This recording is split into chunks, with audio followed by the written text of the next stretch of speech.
यहाँ बहनें मकान बनाएंगी। अच्छा, ये मकान भी प्रधानमंत्री जी के आशीर्वाद से महिलाओं के नाम पर ही होते हैं, केवल पतिदेव के नाम पर नहीं होते, बहनों के नाम तो होते हैं। बहनों के नाम के मकान बनाएगी भी बहनें। और इसलिए मैंने अभी जया प्रसाद जी को बुलाया कि इसमें तो असम को कुछ और मिलना चाहिए, तो हमारे पास इनोवेशन का फंड है इन बहनों को मजबूती देने के लिए। उस फंड से भी हम इनोवेशन के लिए आसाम को मदद की बात नहीं करूंगा, हम उन बहनों को सहयोग करेंगे। अभी दादा कह रहे थे कि 3,76,000 मकान बचे हैं। मैं हिसाब लगा के आया हूं दादा। आपको याद होगा जब मोदी जी तीसरी बार प्रधानमंत्री बने तो पिछली बार 2 बार असम को मकान दिए। पहली बार 3 सितंबर को 2024 में 1,71,000 मकान। लेकिन बाद में मैंने हिसाब किताब देखा और देखा असम तो जैसे ही मकान देते हैं स्वीकृत कर देता है, बना देता है, तो इतने से काम नहीं चलेगा।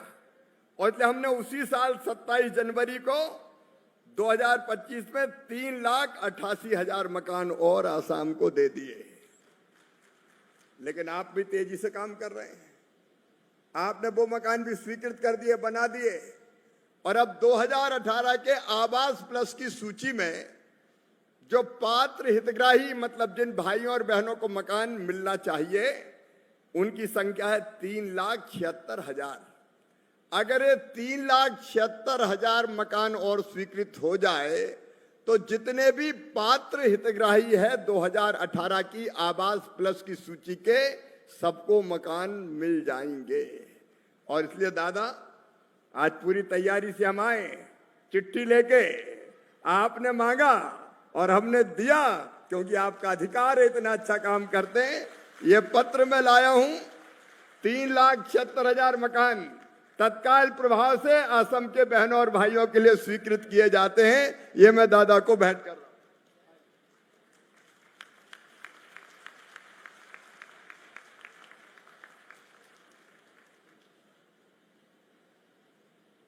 अब जो अच्छा काम करे उसको तो देना ही पड़ेगा ना, और यहां रुकने वाले नहीं है। अभी माननीय मुख्यमंत्री जी बता रहे थे कि फिर से सर्वे हो रहा है। प्रधानमंत्री नरेंद्र मोदी जी का संकल्प है बहनों और भाइयों कि एक भी गरीब भाई बहन बिना मकान के नहीं रहेगा, कच्चे मकान में नहीं रहेगा। बोलिए, सबके पक्के मकान बनना चाहिए कि नहीं? जोर से बताइए, बनना चाहिए कि नहीं? सबके पक्के मकान बनना चाहिए, कोई कच्चे घर में ना रहे। और इसलिए इस बार व्यापक पैमाने पर सर्वे चल रहा है। फिर तय कर लिया कि ये मकान तो पूरे हो गए। कई लोग मिलते थे, हेमंता दा ने भी बताया, रंजीत दा ने बताया कि अभी तो कई लोग रह गए, 2018 की सूची से नाम छूट गए। कांग्रेस की सरकार ने तत्कालीन ने जानबूझ के भी कई नाम छोड़ दिए होंगे, लेकिन हम किसी को नहीं छोड़ने वाले। और जब फिर से सर्वे चल रहा है, और सर्वे में इस बार 3 तरह की छूट और दी है।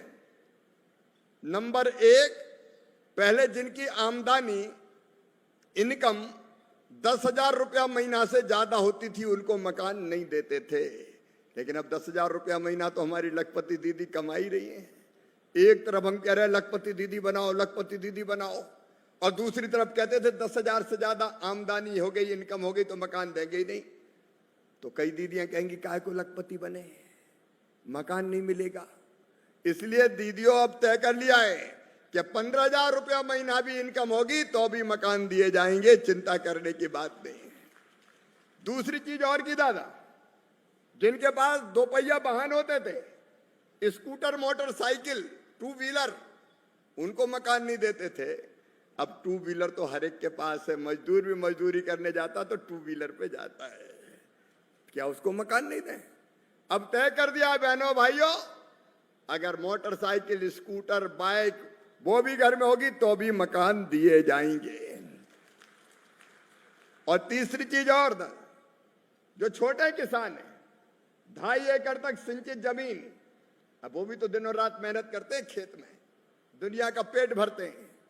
और 5 एकड़ तक असिंचित जमीन वाले किसानों को भी मकान दिए जाएंगे, उनको भी नहीं छोड़ा जाएगा। और आसाम ने तो बड़ी तेजी से सर्वे किया है, मैं बधाई देता हूं आपको, तेजी से यह सर्वे का काम पूरा किया है। भाई एक बार आप थोड़ा सा फिजिकली चेक करवा लीजिएगा ताकि सही पात्र हितग्राहियों को छांट सके, और जितने सही पात्र हितग्राहियों के नाम जुड़ेंगे उन सबको भी मकान दिए जाएंगे। मोदी है तो मुमकिन है, ये हम करके रहेंगे। देख लो हम काहे के लिए सरकार चला रहे हैं, चाहे दिल्ली में प्रधानमंत्री नरेंद्र मोदी जी हो और चाहे गुवाहाटी में हिमंता विश्व शर्मा जी हो। हम केवल सत्ता के स्वर्ण सिंहासन पर बैठने के लिए सरकार नहीं चलाते, जनता की सेवा के लिए सरकार चलाते हैं। जनता की सेवा हमारे लिए भगवान की पूजा के बराबर है। तो नमस्कार लाडली बहनों, जिस पल का इंतज़ार था वो अब आ चुका है। लाडली बहन आवास योजना को लेकर के हमारे जो पूर्व सीएम हैं और अभी केंद्रीय ग्रामीण आवास मंत्री हैं शिवराज सिंह चौहान जी ने घोषणा की है कि अब लाडली बहनों को मकान बनाने दिए जाएंगे। साथ साथ मकान भी खुद ही बनेंगे और मकान भी लाडली बहनों के नाम बनाए जाएंगे। साथ ही साथ उन्होंने बताया कि इसके लिए लाडली बहनों को अलग से मेहनताना दिया जाएगा और उन्होंने 3,70,000 प्लस आवासों की सूची और उनके मकानों की चाबी लाडली बहनों को सौंपी है, जिससे कि वो अपने सपनों का मकान पूरा बना सकें। मैं आगे आपको बताना चाहता हूं कि इस योजना से जुड़ी तमाम जानकारी के लिए आप हमारे चैनल को सब्सक्राइब करें तथा ऐसी लेटेस्ट जानकारी के लिए, सबसे पहले जानकारी के लिए हमारे चैनल को लाइक करें और हमारे सब्सक्राइब बटन जरूर दबाएं। और क्या कहा शिवराज सिंह चौहान जी ने, सुनते हैं वीडियो के माध्यम से, तो वीडियो के अंत तक बने रहें। आइए सुनते हैं क्या कहा शिवराज सिंह चौहान जी ने। और पहले बहुत गरीब परिवारों से आती थी, लेकिन हेमंत दादा आपने कमाल कर दिया। यहाँ सेल्फ हेल्प ग्रुप बने, आपने उन महिलाओं को ट्रेनिंग दी, बैंक लिंकेज करवाया, उनको लोन भी मिला, रिवॉल्विंग फंड भी मिला, उनको ट्रेनिंग भी मिली, और 8,50,000 दीदियां आसाम में लखपति दीदी बन गई, लखपति दीदी।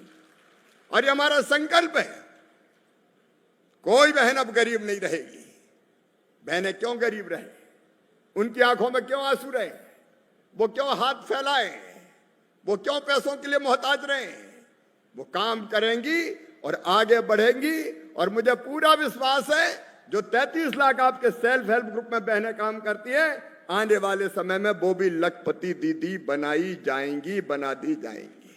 यहाँ बड़ी संख्या में बहनें बैठी हैं और मैं जानता हूं बहनें कितना प्यार करती है अपने मुख्यमंत्री को, मंत्री को, इस सरकार को। बताओ मेरी बहनों, सब बहनों को लखपति बनना चाहिए कि नहीं? जोर से बताओ, बनना चाहिए कि नहीं? तो ये अभियान आसाम में चल रहा है लखपति दीदी बनाने का। हमारे सेल्फ हेल्प ग्रुप के काम के माध्यम से ये बहनें लखपति दीदी भी बनेंगी। और एक बात और कृषि के बारे में, मैं अभी दादा से बात कर रहा था, कृषि मंत्री जी बैठे, रंजीता बैठे। यहाँ की खेती किस तेजी से बढ़ रही है, अद्भुत है। यहाँ की धरती सस्य श्यामला धरती, इसकी उर्वरक क्षमता अद्भुत है। यहाँ का धान हो, यहाँ के फल हो। कल मैंने ट्राई की यहाँ की मिर्ची, टच कर लिया केवल रोटी में, तो ऐसा लगा कि पूरे पेट में जलन लग रही है और आंख से और नाक से भी पानी निकल रहा है। ये मिर्ची तो हमने यहीं देखी है। आसाम की मिर्ची में कितनी ताकत है। यहाँ की हल्दी, यहाँ का अदरक, यहाँ के फूल, यहाँ के फल, पूरे नॉर्थ ईस्ट का अनानास हो, एवोकाडो, यहाँ के कंद हो, अलग अलग तरह की असीम संभावनाएं, असीम क्षमताएं। और इसलिए हम दो काम करेंगे। एक, तो लाडली बहनों, ऐसी बेहतरीन जानकारी के लिए हमारे चैनल फार्मर डीडी को लाइक करें, शेयर करें, सब्सक्राइब करें तथा साथ के साथ मैं आपको बताना चाहता हूं, किसी भी प्रकार की कोई भी योजना, जैसे मुख्यमंत्री लाडली बहन योजना जिसकी 24वीं किस्त अभी जारी की गई है सिंधी जिले से, जिसकी 1576 करोड़ की जांच की गई है। अगर अभी तक आपको उस योजना का लाभ नहीं मिला है, वो राशि भी आपके खाते में नहीं आई, तो आप मुझे कमेंट सेक्शन में बता सकती है, जिससे हम आपकी पूरी मदद करेंगे इस योजना की राशि को दिलाने के लिए। और भी किसी सरकारी योजना का लाभ आपको नहीं मिल पा रहा है तो उसके बारे में भी आप हमें कमेंट सेक्शन में जानकारी दे सकती हैं। तो हमारे चैनल को लाइक करना और सब्सक्राइब करना ना भूलें, जिससे कि किसी भी सरकार की योजना, कोई भी देश के अंदर योजना चलाई जा रही है, उसका लाभ हम आपको दिलाने में आपकी पूरी मदद कर सकें।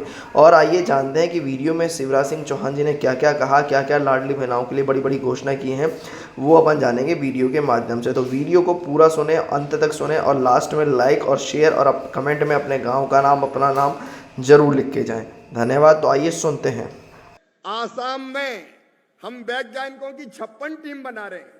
56 टीम दादा, एक जिले में लगभग 2 टीम जाएगी किसानों के बीच में, और जो पॉइंट कृषि मंत्री जी बैठे आप तय करेंगे वहां वो जाएंगे।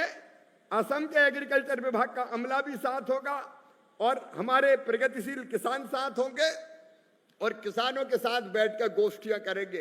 एक दिन में केवल 2 जगह जाएंगे और वह 15-20 गांव के किसान इकट्ठे होंगे और उनको वैज्ञानिक समझाएंगे कि आपके यहाँ ये फल अच्छा होगा, आपके यहाँ ये सब्जी अच्छी होगी, आपके यहाँ ये खाद डालना चाहिए, आपकी एग्रो क्लाइमेटिक कंडीशंस ये हैं। तो पूरा जो शोध है, रिसर्च है, विज्ञान है, वो खेतों में किसान को देने का काम वैज्ञानिक करेंगे।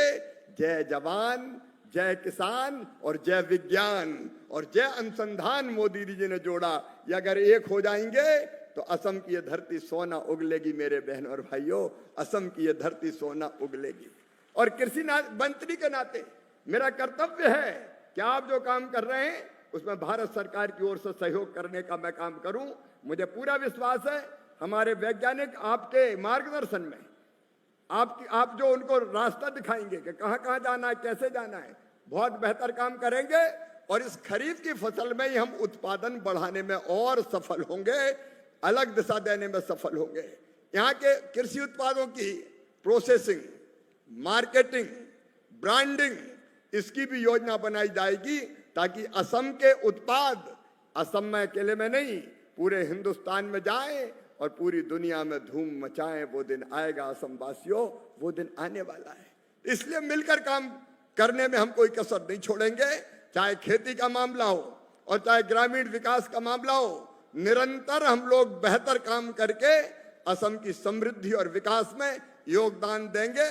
आज मैं एक उपलब्धि के लिए, ये आपका काम बोल रहा है, और काम का सबसे बड़ा प्रमाण देती है तो जनता जनार्दन देती है। अभी पिछले दिनों पंचायत के चुनाव में जो परिणाम आए हैं वो ये बता रहे हैं कि आसाम की जनता आपके साथ है, आपके काम से प्रसन्न है और आसाम लगातार आगे बढ़ता जा रहा है। विकसित भारत के लिए विकसित आसाम, और उसके लिए विकसित गांव भी। एक और मेरे दिमाग में है कि हम एक गांव में कौन कौन सी चीजें, आप सब चीजें कर रहे हैं। आपने प्रधानमंत्री ग्रामीण आवास के क्लस्टर भी बनाए, वहां जल जीवन मिशन, वहां सड़कें, वहां अमृत सरोवर, रंजीत दावी बता रहे, सारा इंतजाम कर रहे हैं। तो एक संपूर्ण विकसित गांव कैसे हो सकता है, स्वयंपूर्ण गांव कैसे हो सकता है, गांव की जरूरतें गांव में ही कैसे पूरी हो सकती है। और इसलिए एक प्रयोग और करेंगे आपके साथ मिलके, गरीबी मुक्त गांव। गरीबी मुक्त गांव, जहां गांव में कोई गरीब ना रहे। बहने सेल्फ हेल्प ग्रुप के माध्यम से, कारीगर पीएम विश्वकर्मा योजना के माध्यम से, नौजवान मुद्रा बैंक की योजनाओं के माध्यम से, अलग